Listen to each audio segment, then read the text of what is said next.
Hello everyone, today's topic is momentum. Momentum को हिंदी में कहते हैं संवेग। जो भी वस्तुएं गति करती हैं उनमें संवेग पाया जाता है, जिसे हम उनकी वेलोसिटी से फाइंड आउट कर सकते हैं। आइए देखते हैं definition of momentum and some examples for it and formula for the momentum. All moving objects have what Newton called a quantity of motion. What is this quantity of motion? Today we call it momentum. जो भी objects motion में है अर्थात गति की अवस्था में है, उनकी गति को मेज़र करने के लिए, उनके मोशन को मेज़र करने के लिए जो हम फिज़िकल क्वांटिटी काम में लेते हैं उसे हम कहेंगे momentum. Momentum is a characteristic of a moving object that is related to the motion और the velocity of the object. अगर हमें किसी मूविंग ऑब्जेक्ट का वेलोसिटी पता है, उसका वेग पता है, तो हम उसका मोमेंटम फाइंड आउट कर सकते हैं। न्यूटन ने इसके लिए फॉर्मूला दिया था कि किसी भी मूविंग ऑब्जेक्ट का जो मोमेंटम है उसे हम उसके वेलोसिटी और उस ऑब्जेक्ट के मास को मल्टीप्लाई करके डिटरमाइन कर सकते हैं। तो मोमेंटम का जो बेसिक फॉर्मूला है that is mass multiplied by velocity. अगर ऑब्जेक्ट के मास को उसके वेलोसिटी से मल्टीप्लाई कर दिया जाए तो हमें जो फिज़िकल क्वांटिटी मिलती है उसे हम कहेंगे momentum. Momentum is equal to mass into velocity. Mass को हम किलोग्राम में मेज़र करते हैं और वेलोसिटी का यूनिट है मीटर पर सेकंड, तो मोमेंटम का यूनिट हो जाएगा किलोग्राम मीटर पर सेकंड। जैसे वेलोसिटी, एक्सीलरेशन, फोर्स ये वेक्टर क्वांटिटीज़ हैं जिन्हें डिस्क्राइब करने के लिए उनकी मैग्नीट्यूड के साथ साथ उनका डायरेक्शन भी बताना आवश्यक है और वो डायरेक्शन के साथ में वेरी करती हैं। वैसे ही मोमेंटम भी एक वेक्टर क्वांटिटी है और मोमेंटम को इसकी फिज़िकल क्वांटिटी के साथ साथ इसकी डायरेक्शन के साथ डिस्क्राइब किया जाता है। तो मोमेंटम एक वेक्टर क्वांटिटी है जो कि डायरेक्शन के साथ वेरी कर सकती है। The momentum of an object is in the same direction as its velocity. जैसा हमने देखा कि जो मोमेंटम है वो वेलोसिटी की डायरेक्टली प्रोपोर्शनल है। वेलोसिटी एक वेक्टर क्वांटिटी है, मोमेंटम भी एक वेक्टर क्वांटिटी है, तो मोमेंटम का डायरेक्शन वही होगा जो कि वेलोसिटी का है। The more momentum a moving object has the harder it is to stop. जो ऑब्जेक्ट जितना ज़्यादा मोमेंटम रखेगा, इसका मतलब है कि उसका मोशन का वेलोसिटी जितना ज़्यादा होगा, उसे रोकने के लिए उतना ही ज़्यादा फोर्स लगाना पड़ेगा क्योंकि उसका इनर्शिया उतना ज़्यादा है, तो उसको रोकना उतना ही मुश्किल होगा। The mass of an object affects the amount of momentum the object has. और किसी ऑब्जेक्ट का मास जितना ज़्यादा होगा उसका मोमेंटम उतना ही ज़्यादा होगा, क्योंकि हमने देखा कि जो मोमेंटम है वो मास और वेलोसिटी का मल्टीप्लिकेशन से हमें मिलता है, तो मास के भी डायरेक्टली प्रोपोर्शनल है और वेलोसिटी के भी डायरेक्टली प्रोपोर्शनल है। तो जितना ज़्यादा मास होगा मोमेंटम का अमाउंट भी उतना ही ज़्यादा होगा। जैसे एक एग्जांपल लेते हैं कि एक बेस बॉल है जो कि 20 मीटर पर सेकंड पे मूव कर रही है, तो हम उसे कैच कर सकते हैं, but you can not stop a car moving at the same speed. लेकिन 20 मीटर पर सेकंड की स्पीड पर ही अगर कोई कार मूव कर रही है तो आप उसको रोक नहीं सकते हैं, क्योंकि डिफरेंस किसका है? मास का है। बेसबॉल का मास कम है, तो सेम वेलोसिटी होते हुए भी उसका मोमेंटम क्या होगा? कम होगा। और कार का मास क्या है? ज़्यादा है, तो वेलोसिटी सेम है, लेकिन मास ज़्यादा होने की वजह से कार का, उसी वेलोसिटी वाले ऑब्जेक्ट का कार का मास मोमेंटम क्या हो गया? ज़्यादा हो गया। तो car has more momentum because it has a greater mass. The velocity of an object also affects the amount of momentum an object has. ठीक है, तो जितना ज़्यादा वेलोसिटी होगा मोमेंटम भी उतना ही ज़्यादा बढ़ जाएगा। जैसे कि हम बात करते हैं कि एक एरो लिया हमने, an arrow shot from a bow has a large momentum because although it has a small mass but it travels at a high speed. तो एक जो आप ये तीर की बात कर रहे हैं, जो उस कमान से निकला है, तो वो तीर का मास कम है, लेकिन जब उससे बो से जब वो निकला तो उसका वेलोसिटी बहुत ज़्यादा था।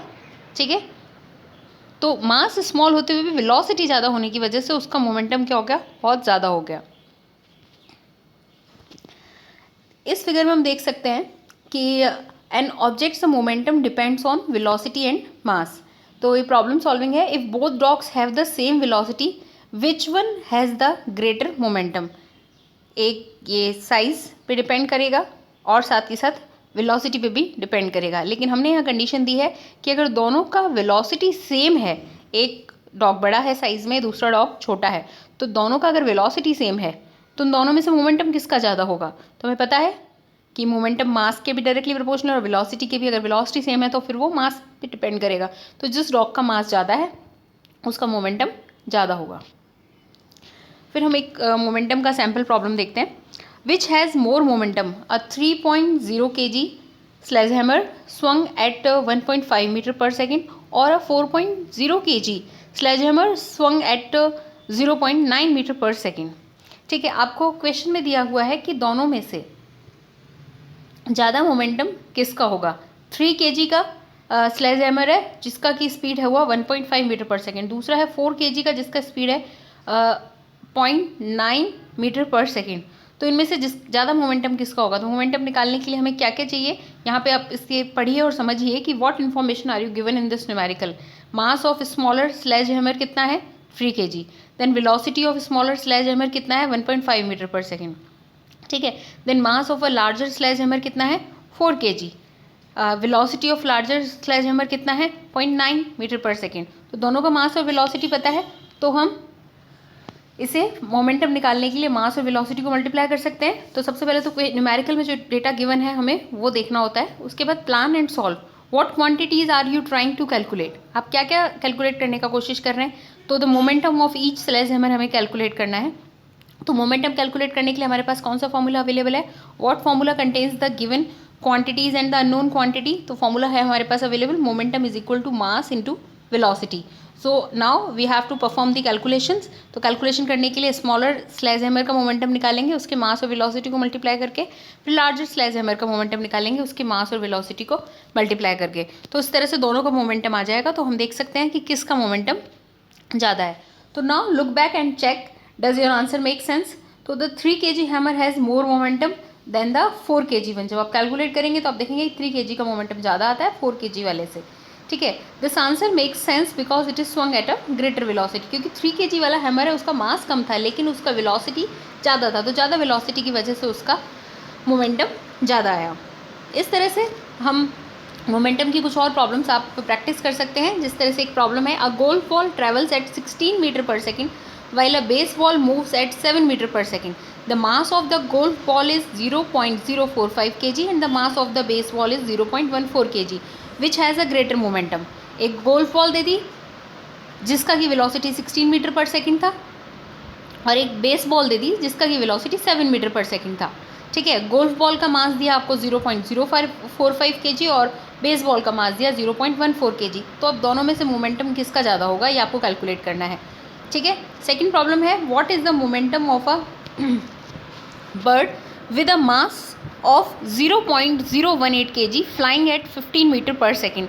एक पक्षी है जो कि 15 मीटर पर सेकेंड की वेलोसिटी से उड़ रहा है और उस पक्षी का मास है 0.018 kg। तो उस बर्ड का मोमेंटम क्या होगा ये हमें कैलकुलेट करना है। ये दोनों आपके लिए आज की सैम्पल प्रॉब्लम्स है, प्रैक्टिस प्रॉब्लम्स है। इन प्रॉब्लम्स को आपको सॉल्व करना है और मोमेंटम का एक ही बेसिक फॉर्मूला है जो यहाँ लगेगा, momentum is equal to mass into velocity.